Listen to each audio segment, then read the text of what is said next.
So I have a customer who got large landscaping done by a different company, and she wanted me to come out and give her a quote on putting in a butterfly garden in this space. So I had gone to Google and measured the space, and today I went out and verified that that actually was the dimensions. So it's 10 by, I believe it was 8 is the plantable lengths, and then the depth is about 3 feet and 2 feet, and it's got a small curve. So I also took more photos of the backyard. She has a Heritage River birch planted about 18 feet away from the bed, so it will give a little bit of shade. But as long as the branches on the bottom underneath this line here, this bottom line, those are taken off so you can see the legs, then light still could go back there to plants back there. Made sure I took multiple photos from multiple vantage points. The plants she has along the brick terrace look like this in the summertime. So she's got the limelight hydrangeas, and then a shrub. I forgot the name of it, but it grows like in a, let's see, it grows in that kind of form. So that's what I'd be working with as far as the color palette goes. And when she just told me about it, I brought out some flower ideas. She wanted to have some delphiniums. She likes peonies. And because of the limelight hydrangea, I wanted to make some muted tones with a little bit of color. So it kind of blends in. It doesn't stick out too much like a sore thumb. So here's some single peonies with some yellow in the front. And the peonies would only be in the springtime. That's what the shrub would look like. And that's really pretty. I really like that. These are double peonies that are white. Trying to keep, again, with that minimal color view. And thought about some garlic chives. Those are not garlic chives. I thought about these guys. Which is bugging me because I can't remember what they are. Okay, thought about those. And then there's some more peonies. Oh, here's some white German iris. Again, this is springtime. And I like these for the sword structure and how they kind of hover above everything else to give it a little bit of height. I like Liatris for the summertime, and that's going to attract the the butterflies for sure. Here's some of the garlic chives, or the allium family. That's what that was. These are grape hyacinth. Okay, so we got the allium, and I believe that was catmint. I'm not sure. I have to look that up again. Here is some bee balm, or Monarda, in a light pastel purple. This would be some, that is Joe Pye weed. This would be, I probably would put a miniature Joe Pye weed in there as the foundation in the corner of that garden, and then surround it with other things. And these Joe Pye weed, they are butterfly magnets. They're pollinator magnets altogether. I asked her about snapdragons, because I always like to include something that people can cut and bring in. See if she likes those. I'd probably do more of the yellow and the white.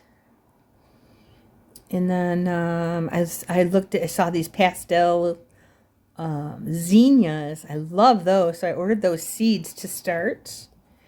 Here's some white zinnias with yellow. Again, the pollinators love those. Here are some zinnias that are like ground cover. They grow shrub-like, real low to the ground, and they spread out a lot. So I ordered some of those as well. And then back to summer or spring planting. Here's some daffodils, white daffodils with yellow centers. Again, the muted tones, the classy sophisticated coloring. Here's some, these are garlic chives. Here are some tulips that look like peonies. So she'd still have the peony effect, but it would be in tulip form. So they may bloom a little bit earlier or a little bit later than the peonies themselves. Early, probably.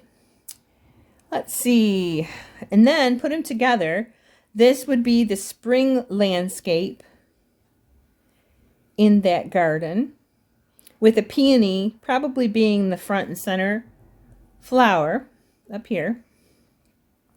Maybe flanked by the irises, and then some of the tulips. Along the front would be some of the grape hyacinth and the garlic chives and the daffodils. And some people would say, Tam, why are you doing smellies? Well, you see, it's like this. She has this giant open area in the back now. This used to be fields and now is housing development. So her backyard, which faces south, is wide open to everything right now. And watch this. Look at that. There's some scat. So guess what's there? Yeah, that would be some deer. So what I put in has to be at least unappealing to deer. Maybe not deer resistant. Maybe they'll eat it if they're hungry, but a little bit unappealing to deer. So I'm going to put the smelly stuff in front. The bearded irises too will have a little bit of pokiness to them, and they won't like them. The chives, the deer won't like the chives. They won't like the grape hyacinths necessarily. They don't usually like daffodils. They might like tulips, so I can put those, kind of tuck those in behind the smelly stuff. So that's for spring. And then this color scheme could be for summer. Now that I look this over, I think it's gonna be gorgeous.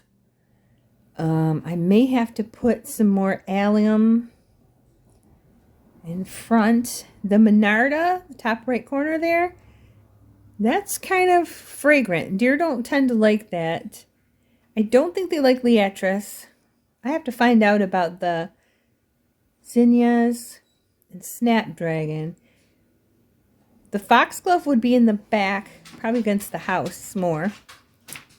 The zinnias are so prolific. The pastel zinnias would be so prolific that it wouldn't necessarily matter if they chomped them a little bit. And then there's the allium in the bottom center. So that would be for summer. And actually, the zinnias would probably continue to bloom into fall. And so would the Joe Pye weed into fall. The snapdragons will actually kind of, in the heat of the summer, they may fade out a little bit, but then they'll come back in the fall. Delphiniums, I don't know how those are going to react. The Monarda will probably fade out into fall as the petals dry out. But again, they're going to attract lots and lots and lots of pollinators. So that's what I got to do today. So I'm going to draft up a quote and make up a design. Well, I made up a design, but I'm going to plot out where the plants would be and then draft up a quote and send that to her.